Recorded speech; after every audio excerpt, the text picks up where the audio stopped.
Bueno, volvemos aquí a Sintonía Educar con Roberto Marengo, que tenía algo para comentarnos esta mañana. Tito. Sí, yo la verdad que en otro orden, digamos, y a partir de lo que es el festejo del 9 de julio y la independencia, independencia que además es como la segunda independencia, porque la primera fue, como bien recuerdan, digamos, se recordó el bicentenario de la primera independencia que declaró el Congreso reunido por Artigas, nuestro Artigas que nunca dejó de ser argentino, nuestro Artigas que convocó a los pueblos libres del litoral en 1815 y declaró la independencia de los pueblos libres, precediendo a la segunda independencia de 1816, la del 9 de julio, que es la que se festeja ordinariamente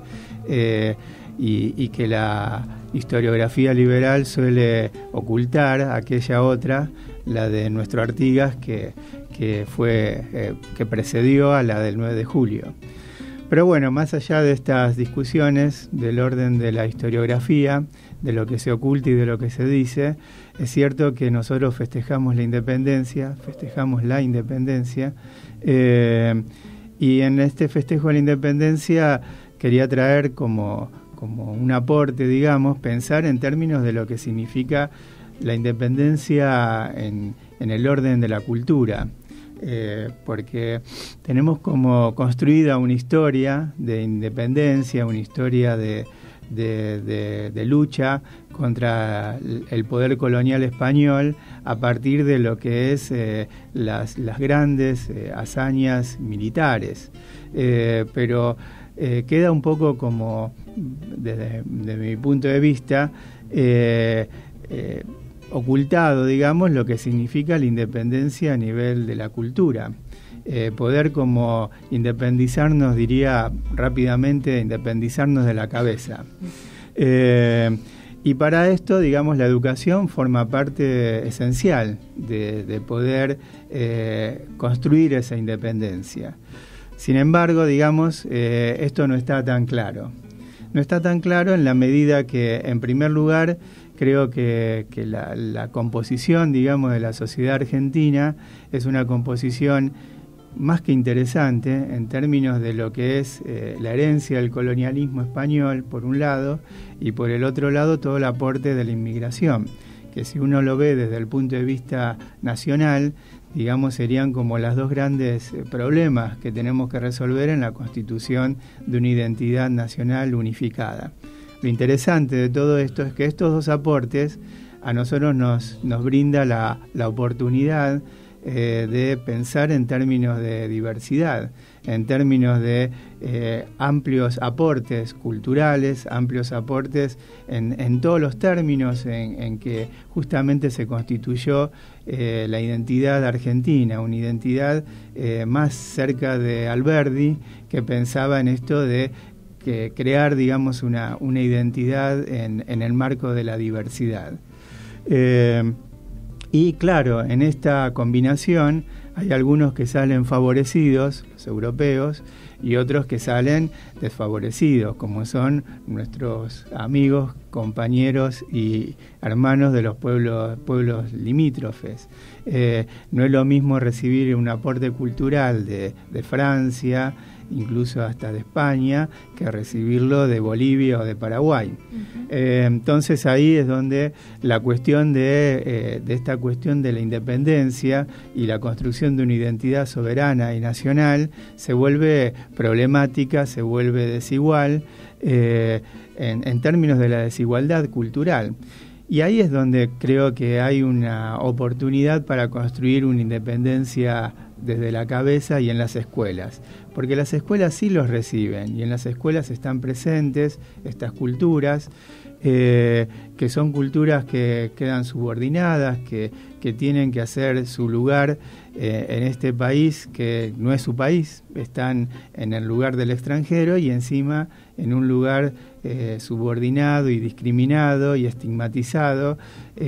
a partir de la construcción de la otra cultura, la cultura más ligada al aporte europeo. Por eso, digamos, yo ligo esta idea de la independencia con la idea de una integración en la diversidad. Es decir, poder como independizarnos, digamos, del yugo europeo, del parámetro europeo para construir nuestra posibilidad de vincularnos y poder tomar contacto con estas otras culturas. Creo que hoy en día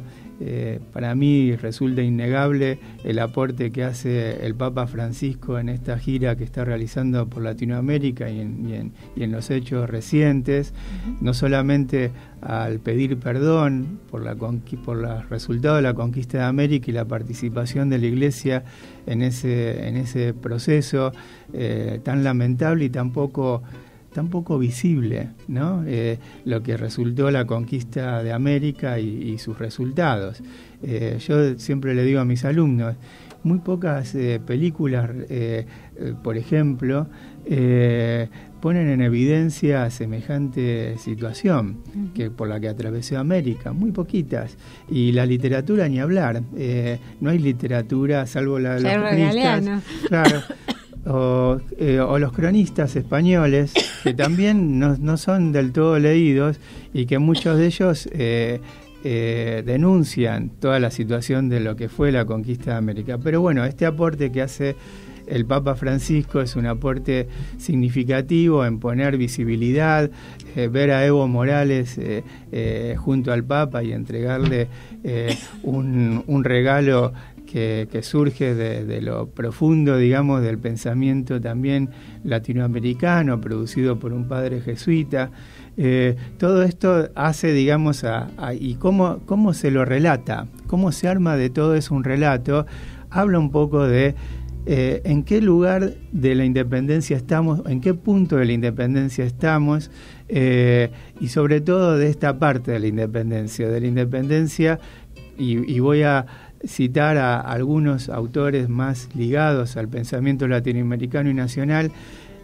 por más que la palabra no sea la que más me gusta, pero así lo decían y creo que la estoy entendiendo a pesar de haberla transitado y visto, que es lo espiritual, ¿no? El rescatar esta cuestión de que yo lo digo más en mis términos, en términos de lo mental, digamos, en términos de cómo pensarnos desde nosotros mismos. Y esto me parece que es lo que podemos aportar. Y en particular la Argentina, vuelvo a decir, en la combinación de lo diverso